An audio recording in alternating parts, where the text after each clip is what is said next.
Testamento. Olha, gente, 12 do 22 do 22. Oh, lindo, te amo. E não estou falando em referência ao número do candidato, é que Deus fala comigo com números repetidos, e aí ele pôs 1, 2, 2, 2, 2, e aqui na minha tela tem mais 2, então era 1, 2, 3, 4, 5, 2. Oh, lindo, te amo também. É por coincidência, eu bati o olho bem na hora do 22, não tenho culpa, gente, perdão, mas né, acontece. Quem são os santos do Novo Testamento? Olha que lindas essas fotos. Vocês gostam da gente só noiva abraçando Jesus, né? E noiva sendo apedrejada com Jesus. E noiva sendo crucificada de ponta cabeça com Jesus. Essa parte a gente não quer, né? Nós somos bem seletivos. Por que a gente está estudando isso no curso de Apocalipse? Porque a gente precisa saber quem é o público-alvo, para a gente não tirar o nosso da reta, né? Para a gente não falar, não, isso não é para mim, isso é para outra pessoa. Eu vou embora antes. Abrace a causa de que você veio para ser participante do sofrimento de Cristo aqui na terra. Se sofrer, amém. Se não sofrer, amém. Venha o que vier. O que é tribulação? E essa é uma palavra extremamente importante para o nosso estudo, então registra aí. Tribulação é a palavrinha tilipsis. Tilipsis significa pressão ou compressão. Figurativamente, é uma opressão, uma aflição, uma tribulação. Vem do verbo tilibo, que significa pressionar, amassar, amassar, comprimir e esmagar. Ok? Tribulação. Onde tem uma aplicação boa para esta palavra? Quero que você pense em Jesus no Getsemane e depois pensa em Jesus na cruz. Isso é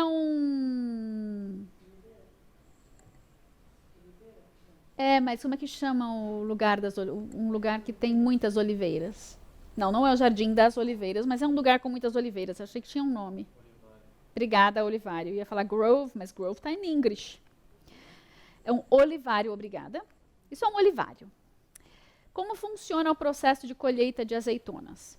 Olha, normalmente elas são coletadas no final do verão e no início do outono. Isso é hemisfério norte, nos meses de setembro e novembro. Pensa aí, o que acontece de setembro a novembro? Nós temos festas, certo? Nós temos trombetas, temos Yom Kippur, expiação, temos tabernáculos e o 8º dia. Existem 2 métodos de colheita de azeitona. É o seguinte, uma é manual, outra é mecanizado. E o que você faz você vai lá, chacoalha a árvore, o fruto cai em cima de uma malha. Depois você vai, pega aquela malha e pega as oliveiras. Hoje, por pesquisar, tem uma máquina muito legal. É um trator que tem uma haste gigante. Ele entra, encaixa na árvore, agarra a árvore. Aí aqui de baixo sai um guarda-chuva. Aí a máquina vai lá e balança, cai tudo na malha, ela recolhe a malha e cai dentro de uns... Meu Deus, que chique!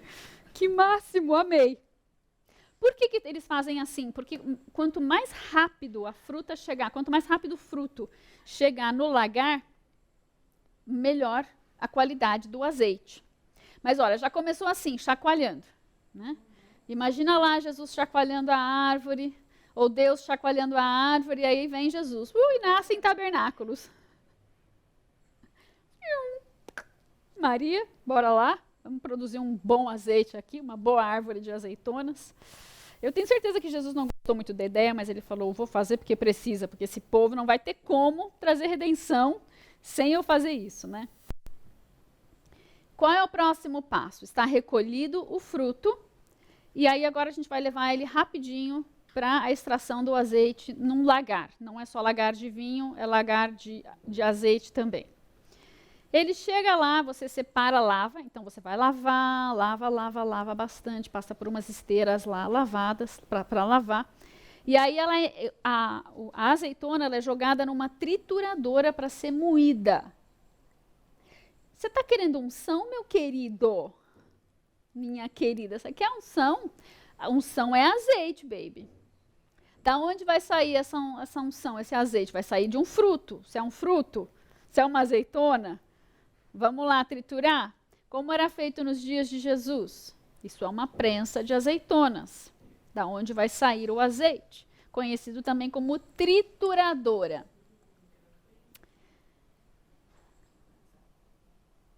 Tá vendo essa haste de madeira? Tem ou uma pessoa ou um animal fazendo essas duas rodas se moverem por cima das azeitonas, que são os verdinhos que estão ali embaixo.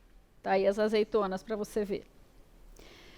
Aqui já está num processo, né? Esse marronzinho que está embaixo já é a azeitona triturada. Está gostando do processo da trituração para você ter sua unção? Não, ninguém vai gostar mesmo também, não. Mas é o fato que, no fim, vai sair um monte de meleca, que é toda a azeitona triturada, com tudo que tem nela. Ela vai ser colocada num cestos. No meio do cesto, então, tem um cesto, você bota um monte desse bagaço todo aqui, coloca outro cesto em cima, bota mais. E assim você vai colocar um cesto em cima do outro, essa pasta de azeitonas. E aí você está vendo um cesto em cima do outro ali, não está vendo? Está vendo ali no meio da tela, um cesto em cima do outro? Vamos lá, isso é uma prensa de azeite dos dias de Jesus. Você tem os cestos, vocês estão enxergando com certeza, né? Tem os cestos aqui. Tem uma pedra aqui em cima, a alavanca, e aí você vai botar o peso aqui. Vai abaixar essa alavanca e vai amassar, amassar, amassar, amassar. E aí aqui embaixo vai sair o azeite.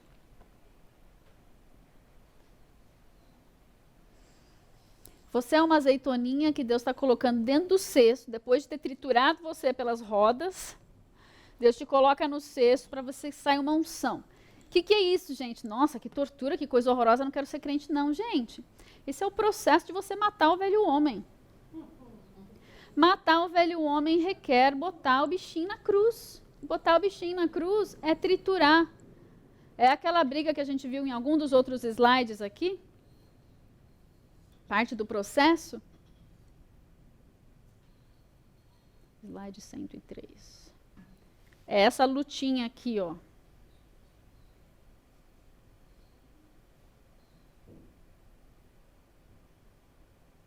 Esta.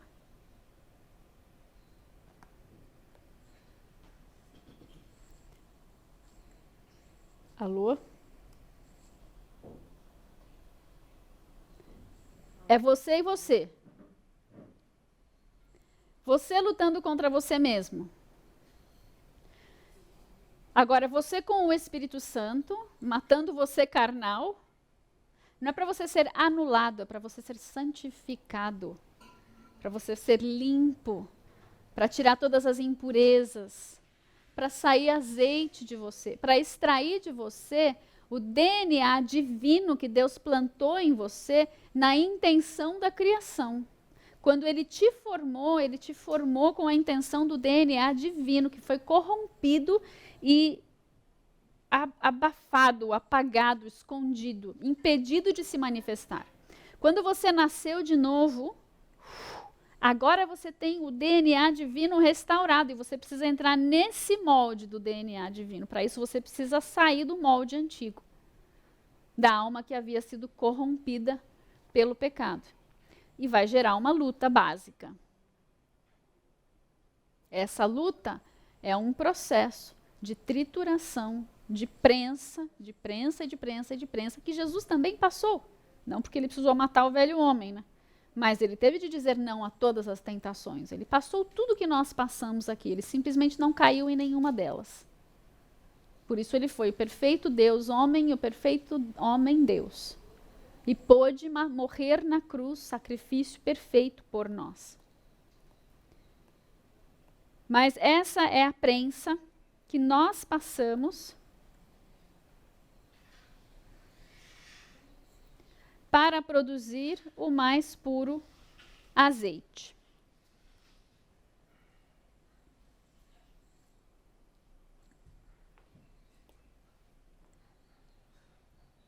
Cadê meu azeite? Vem azeite.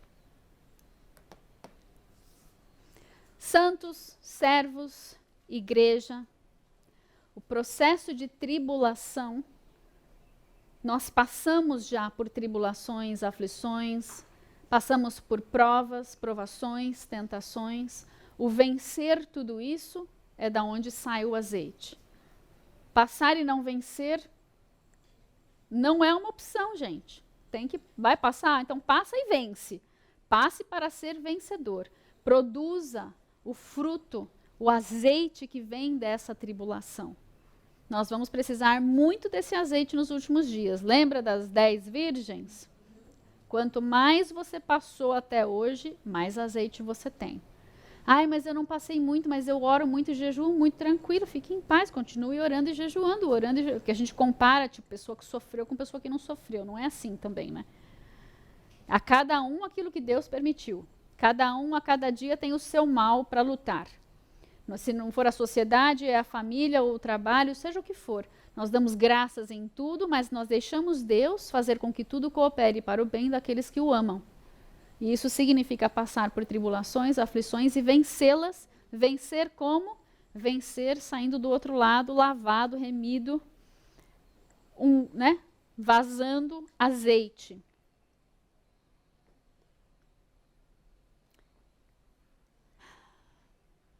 João diz que ele passou por tribulação.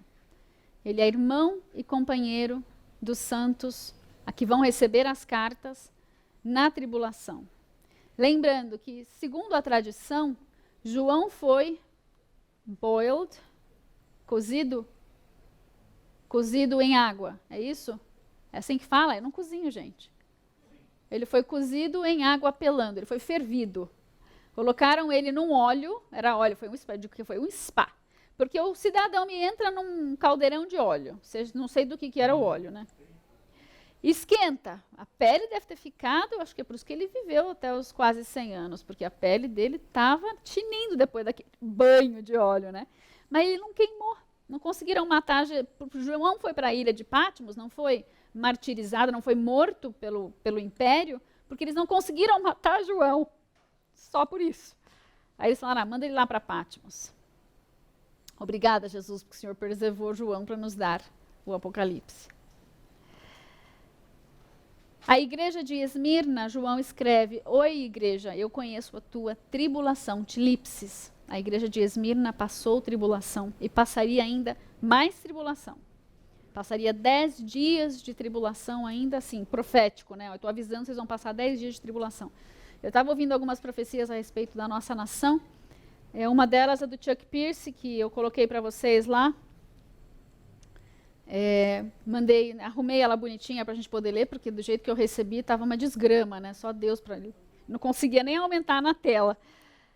E acho que foi a Suzana que colocou em Word, obrigada, que ela me ajudou a fazer a minha montagem aqui. E Deus, em 2010, deu uma palavra para o Chuck Pierce a respeito da nossa nação, dizendo que nós passaríamos grandes perrengues. E na política, até que viesse o alinhamento do que Deus tinha para nós.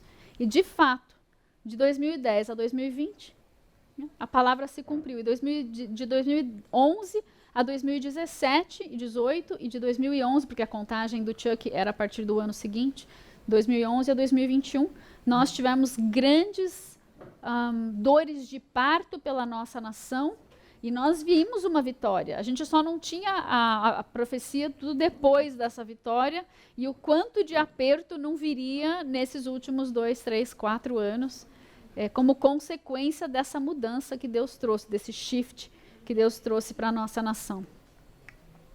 E então, nós vemos que os profetas hoje profetizam, como também fez o apóstolo Chuck Pierce, profetizando sobre o Brasil. E eu preciso ouvir todas ainda, porque me mandaram várias e eu não consegui ouvir todas. E ontem à noite até ouvi uma, mas eu esqueci de anotar, então nesse momento eu não consigo me lembrar nada dela. Tenho que ouvir de novo.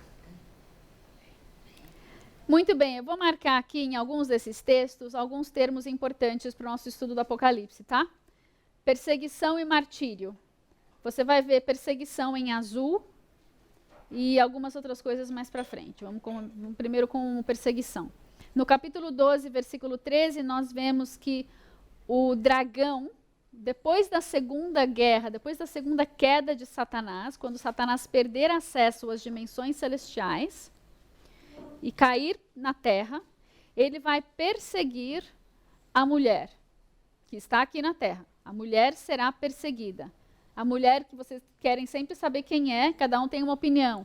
A mulher é a igreja, a mulher é Israel, a mulher é Maria, né? São essas três possibilidades maiores aí.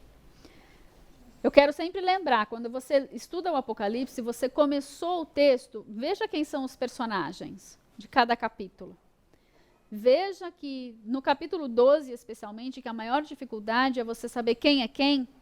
Se você decidiu, eu vou colocar Maria, eu vou colocar a mulher como sendo Maria, porque ela deu à luz a um filho varão, que é Jesus. Então aí você disse que a mulher é Maria, o filho varão é Jesus, aí você tem os anjos, e aí você tem o diabo, Satanás, que você já sabe quem que é, e leia até o fim do texto para ver se encaixa. Maria não rolou, então tá.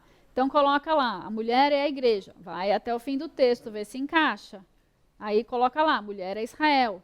Vai até o fim do texto, ver se encaixa com os personagens dentro do mesmo papel até o fim. Essa é uma das chaves para a gente não confundir nesse texto aqui. E ainda no capítulo 12, nós vemos que o dragão foi pelejar contra a mulher. Ele não conseguiu pegar a mulher. Logo, ele foi pelejar com os outros descendentes, o restante da semente da mulher. Quem é a semente da mulher? São os que guardam os mandamentos de Deus e têm o testemunho de Jesus. Logo, os filhos da mulher, outros descendentes da mulher, são os cristãos, ou os messiânicos. Qualquer pessoa que guarde o mandamento de Deus e tenha o testemunho de Jesus. Sabendo disso, esse é o último versículo. Sabendo disso, quem é a mulher? Aí volta, faz o caminho inverso e vê se encaixa com a sua teoria que você tinha começado no princípio. Mas o fato aqui é que nós vejamos a perseguição. A besta vai perseguir a mulher, a besta vai perseguir os descendentes da mulher, que são os crentes, os que têm o testemunho de Jesus. No 13:7, ele continua no capítulo seguinte. É permitido a Satanás, é permitido à besta, ao anticristo, pelejar contra os santos. Satanás, na pessoa do anticristo, vai pelejar e perseguir os santos, os filhos da mulher, que guardam os mandamentos de Deus e têm o testemunho de Jesus. Público-alvo do Apocalipse, santos que serão perseguidos pelo anticristo. Santos que serão mortos pelo anticristo. Apocalipse 6:9. Quando o Cordeiro, Jesus, abriu o quinto selo,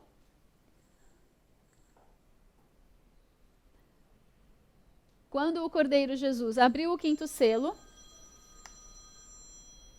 e o telefone tocou,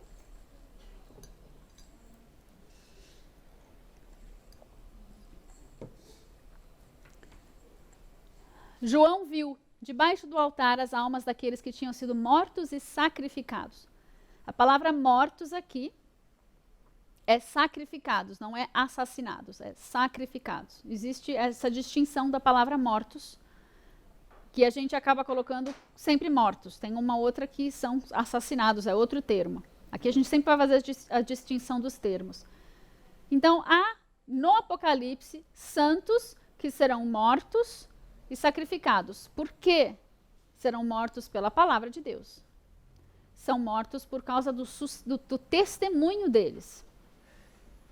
Ainda no capítulo 6, em relação a esses mesmos santos, a esses mesmos que foram mortos e sacrificados, eles vão a cada um deles foi dada uma vestidura branca, e lhes disseram que repousassem ainda por pouco tempo. Eles perguntam, né, esses santos aqui, eles perguntam, e aí Deus, quando é que o Senhor vai vingar o nosso sangue, né? Quando é que o Senhor vai nos fazer, né, fazer a vingança do nosso sangue derramado, somos inocentes. E Deus fala assim, ainda não. Vocês vão ter que esperar mais um pouquinho, porque vai completar ainda o número dos seus conservos, seus irmãos, que vão ser mortos, e aqui é outra palavra, que serão assassinados, como vocês foram. Vocês foram mortos, sacrificados, e tem outros que serão mortos, assassinados, como vocês. São os mártires do Apocalipse. E no capítulo 7, 14, se você não gostou de ser um desses mártires do 5º selo, eu não sei se você tem direito de estar nessa cena tão gloriosa, que só tem mártir aqui. João está na sala do trono, há uma multidão incontável, no capítulo 7, de santos que saíram da grande tribulação. E eles vão saindo, eles vêm vindo constantemente durante todo o período da grande tribulação, vêm subindo os santos. Haverá grande martírio durante a 70ª semana de Daniel, a semana tribulacional. Agora, vamos dar uma olhadinha numa história de um homem. Seu nome é Policarpo, e ele foi um santo da igreja primitiva. A igreja cresceu muito nessa época, justamente porque eles eram mortos, e as pessoas falavam, mas por que você está se convertendo se você já sabe que vai morrer? Aí a pessoa ficava curiosa e descobria que Jesus era de verdade. Era o evangelho pregado, como é pregado hoje no islamismo. As pessoas se convertem para valer. Elas realmente reconhecem que Jesus é Deus. E que eles vão morrer por causa disso. Senão, quem que se converte para morrer se não existe mesmo Jesus, que não existe Deus? As pessoas se convertem por um testemunho fiel. E hoje no islamismo acontecem muitos sinais, milagres e maravilhas, né? Então a pessoa ela tem no islamismo ela tem uma lavagem cerebral terrível. Ela só consegue sair daquilo se Jesus aparecer na frente dela e arrancar aquele véu, aquela teia de engano que a criança aprende desde pequenininha, desde o prézinho. Já nasce com a arma na mão, chamando o judeu de porco e atirando nele. No jardim da infância, fazendo peça desse calibre. E tem até a história que eu sempre conto, que eu nunca mais achei esse testemunho, mas é contado dos missionários que trabalham, né, nessas regiões. Que o cara estava em casa, Jesus entrou na casa dele, né, e ele, sabia que era uma pessoa espiritual, mas estava enxergando fisicamente que era Jesus, conversou com Jesus, entregou a sua vida para Jesus e falou, Jesus, mas não vai embora não antes da minha esposa chegar, eu não vou conseguir, se o senhor não falar com ela, não vai rolar esse negócio aqui não. Pois Jesus esperou e quando a esposa chegou, Jesus conversou com ela e ambos se converteram. Não sei se sobreviveram, mas se converteram. Aqui na igreja primitiva, eles tinham um testemunho muito próximo de Jesus. Jesus já tinha acabado de partir, né? Não fazia nem 40 anos. 40, 50, 60 anos aqui no caso. Esse daqui já tinha um pouquinho mais de 100 anos da ressurreição de Jesus. Mas estava muito firme ainda e muito tangível, muito palpável o testemunho deles. Esse apresento-vos Policarpo. Ele viveu com Jesus, ele diz que ele passou 86 anos com Jesus, então a gente não sabe se ele já nasceu na igreja ou se ele era mais velho ainda, mas ele caminhou com Jesus 86 anos e que era além da idade dele, né? Mas ele foi discípulo de João, esse João de Pátimos, João apóstolo, o amado do Senhor, e se tornou o bispo da igreja de Esmirna, que também está no Apocalipse. 3 dias antes da sua prisão, vou ler para vocês a história dele. Deixa eu ver se eu pulei alguma coisa aqui. Não pulei. 3 dias antes da sua prisão, Policarpo caiu em um profundo transe, tipo quando Pedro, lá no telhado, quando ele viu a visão dos lençóis. Ao recuperar a consciência, todo mundo viu que ele, né, caiu no espírito, e aí todo mundo ficou esperando. E aí, ao recuperar a consciência, declarou ter recebido uma visão. Ele tinha visto seu travesseiro incendiar-se em volta da sua cabeça. Imagina você ter uma visão dessas, que seu travesseiro está pegando fogo. Isso não foi uma visão, foi um pesadelo, né? E Policarpo não tinha dúvidas quanto à visão. Ele olha para os seus companheiros que estão ali e ele já declara, eu vou ser queimado vivo. Que tal? Que delícia. Que fé. Não muito tempo depois, as autoridades romanas capturaram 2 escravos. Um deles cedeu sob tortura e revelou a localização da fazenda onde ele estava. Porque Policarpo, a igreja falava para ele, foge, foge. Então, antes ele fugia, ele ia para um lugar, ia para o outro. Mas em algum desses momentos, foram 2 jovenzinhos capturados. Bem no momento que ele falou, eu não vou mais fugir, porque Deus já me mostrou o que vai acontecer e eu me rendo à vontade do Senhor. Ele decidiu que ele sentiu paz, que ele não precisava mais fugir. E voltando só para falar um pouquinho desse, né, aqui os jovenzinhos foram torturados, dá um desconto para eles. Eu creio que na perseguição dos últimos dias, os maiores opositores, talvez, os maiores traidores virão de dentro da própria igreja e eles talvez não precisem ser torturados. Porque para mim traidor não é quem foi torturado e cedeu. Para mim traidor é quem vai lá e te delata, assim que fala, te entrega. Quando os soldados chegaram a cavalo para prendê-lo, Policarpo recusou-se a fugir. Em vez disso, ofereceu aos seus perseguidores hospitalidade e comida, pedindo apenas que lhe fosse concedida 1 hora de oração. Então, vocês vieram me prender? Putz, eu vou morrer queimado, cara, mas então, vamos servir vocês. Venham, entrem, vamos comer e me dá 1 horinha só para... eu já estava me preparando, mas agora que é concreto, que eu estou vendo vocês aqui virem me prender, deixa eu orar um pouquinho mais. E ele foi orar, e os caras, ouvindo ele orando, deixaram ele orar mais, porque aquela 1 hora, imagina ele, tipo, tendo o seu momento de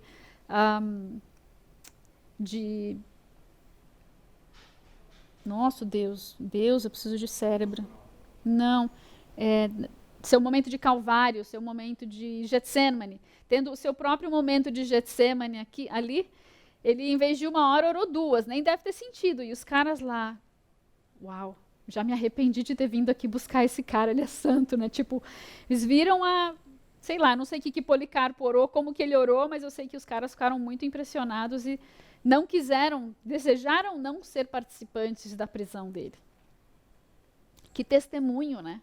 Qual vai ser o nosso testemunho? Eu já tenho os meus testemunhos de reação adversa, né, de bater nos bandidos e tudo mais. Mas aqui a gente não está falando de bater em bandido para se defender, a gente está falando de uma perseguição para a morte, de alguém que vem te prender por causa do nome de Jesus. O ladrão não veio me roubar porque eu sou de Jesus, ele não sabia que eu era de Jesus. Né, os demônios sabiam, mas ele não sabia. Vocês entenderam, né, a diferença. Eles colocaram Policarpo num jumento, o levaram até a cidade, e levaram ele para conversar com um cara que não é o Herodes da Bíblia, é um capitão. E ele, tentou convencer Policarpo. Cara, diz que César é Senhor, por que não? Assim você vive, né? Vamos lá oferecer um incensozinho para César? E ele disse, não. Ele foi, cara, você vai morrer. Custa alguma coisa, custa. Policarpo entendia o preço que seria ele adorar alguma outra coisa, alguma outra entidade, alguma outra pessoa. Ele se recusou a renunciar a Cristo. Aí os caras ficaram bravos com ele, já empurraram ele logo para fora da carruagem. Esse relato é enorme, tá? É um livro de muitos capítulos, então aqui só tem um brevíssimo do resuminho. Ele foi escoltado até o estádio, e era ensurdecedora a voz, o barulho da multidão ali dos espectadores. E enquanto ele caminhava, ele ouviu uma voz do alto, do céu, dizer: Policarpo, sê forte, comporta-te como homem. 1 Coríntios 16, 13.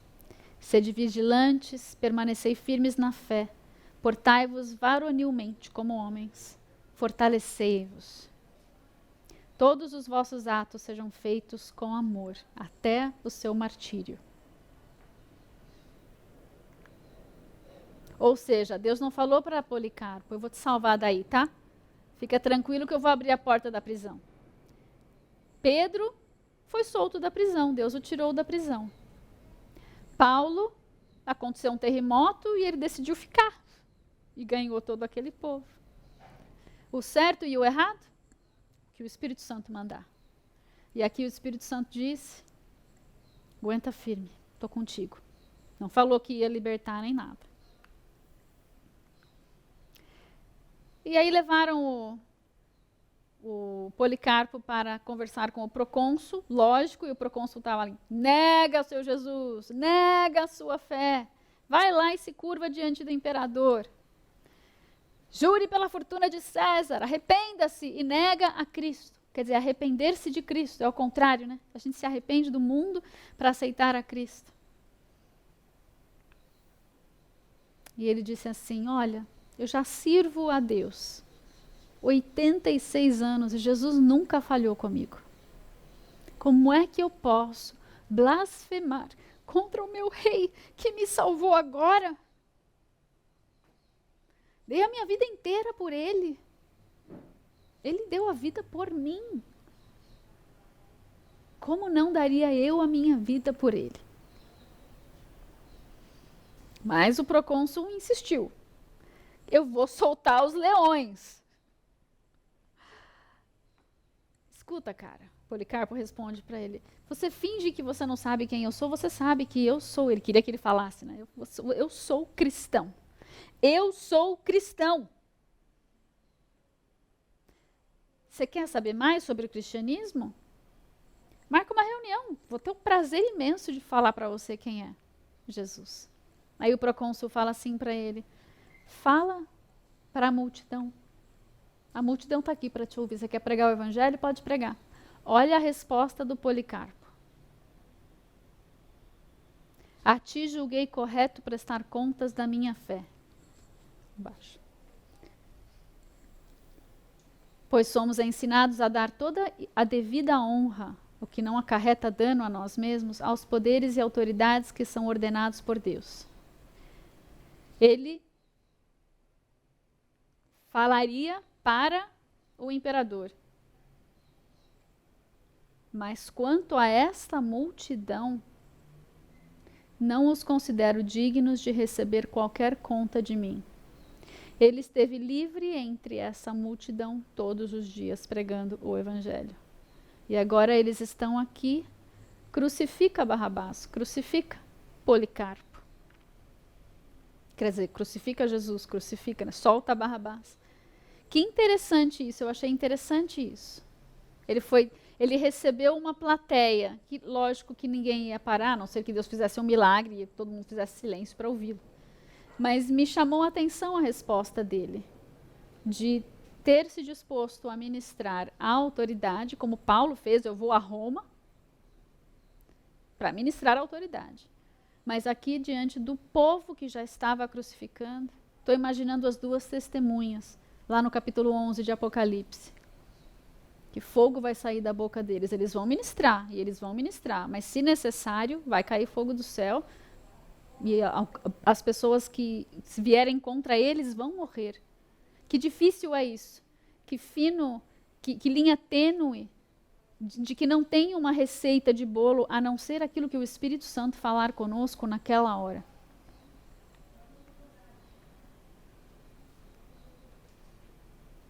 Você não está vendo, cara, que eu vou soltar os animais? Eu tenho leões esperando você. Se você não se arrepender, eu vou jogar você lá. Policarpo responde. Eu já começava a chorar e me segurar em alguma coisa. Né? Eu não nego a Jesus, eu não nego. Mas chamar os leões, eu não sei se eu chamava não. Mande trazê-los. Porque não estamos acostumados a nos arrepender do que é bom para mudar para o que é mal. Fica a dica para você que está indo às urnas amanhã.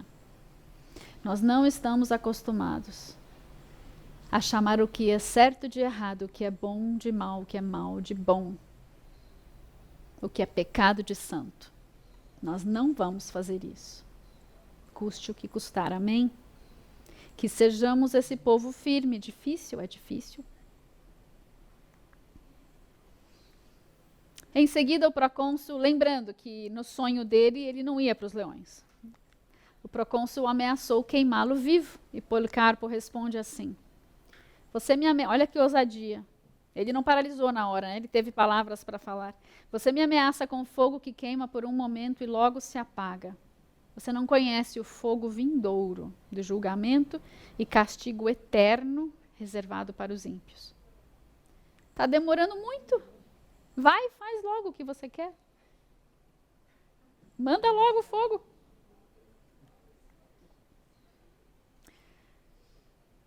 E muito bem. Ele manda anunciar para que todos possam ouvir. Ele confessou que ele é cristão.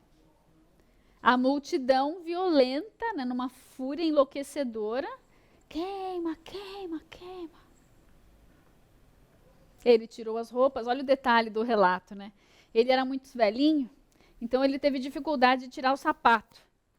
Mas isso era óbvio, porque ele era velhinho.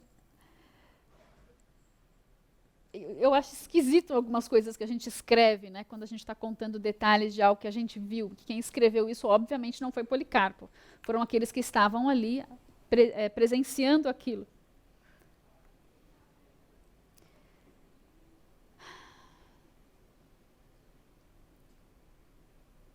Eles estavam preparando ele, né, para colocar ele no... Isso aqui é um filme de Policarpo mesmo, recente, não muito antigo. É só colocar lá, filme de Policarpo. Tá no YouTube, eu acho. Eles preparavam para prender ele na estaca, ele falou, pode ficar, não precisa não. Eu não vou fugir do fogo, o Senhor vai me dar forças e eu vou ficar ali. Vou ficar firme na fogueira. Não preciso de pregos. Eles amarraram suas mãos para trás e ele louvou e adorou ao Senhor. Eles acenderam o fogo e nada do fogo queimar o Policarpo. E o fogo ficava ao redor dele, fazendo um calorzinho ali, e nada de queimar o Policarpo. No fim, como ele não morria queimado, que teria sido uma dor indescritível, foi um carrasco lá e matou ele a facadas, vamos dizer, foi esfaqueado. E o seu sangue, aí tem uma parte poética que eu não sei se é de verdade ou não, mas que o sangue dele apagou as chamas. Já que o fogo estava obedecendo a glória de Deus em Policarpo, quem sabe o sangue de Jesus que estava nele de fato não tenha apagado as chamas. Não sei, mas o X da questão é, esta é uma de centenas de histórias de mártires da igreja primitiva.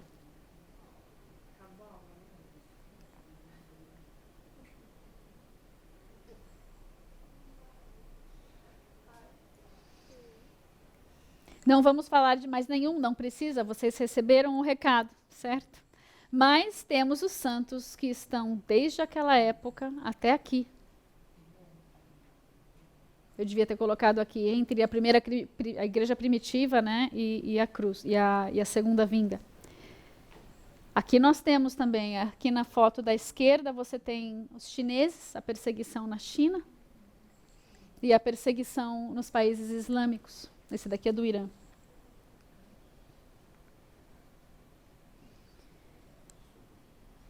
A perseguição e o martírio é para santos, servos, igreja, cristãos, soldados, filhos, amigos, herdeiros, tudo que você atribui a você mesmo, como santo, como crente, ela é para todos nós, no passado, no presente e no futuro.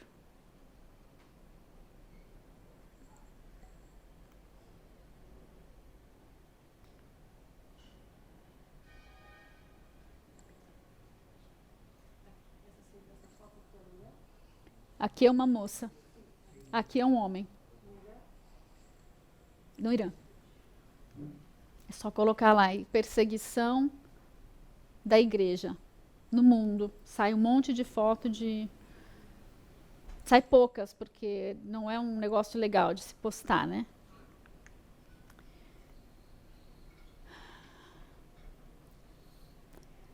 Concluindo, a igreja dos últimos dias tem... Vou fazer uma pergunta para nós. A igreja dos últimos dias, que somos nós temos algum privilégio superior ao da igreja primitiva, que passou por terríveis perseguições? Tipo, Por que eles tiveram de passar e nós não vamos passar? Nós temos algum privilégio superior a eles? É uma pergunta legítima para aqueles que acham que a igreja precisa ir embora e não passar mais por tribulação. Todo mundo passou até aqui, por que nós não passaríamos? Esse é Paulo. A igreja dos últimos dias, porventura, seria melhor do que a igreja medieval, que passou por terríveis perseguições?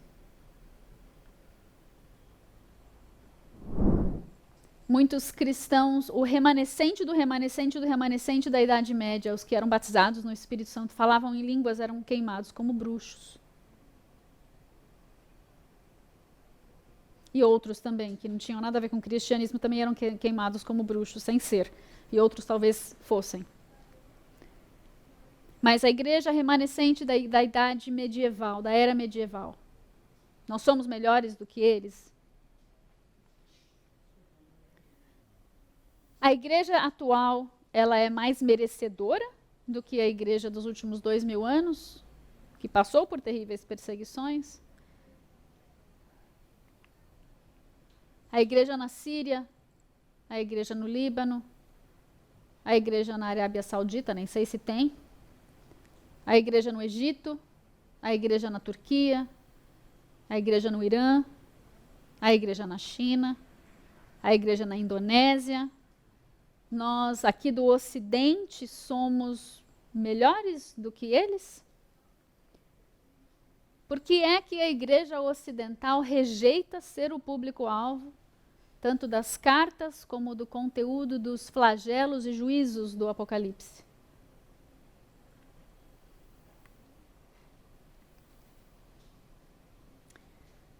Alegrai-vos na medida em que sois coparticipantes dos sofrimentos de Cristo.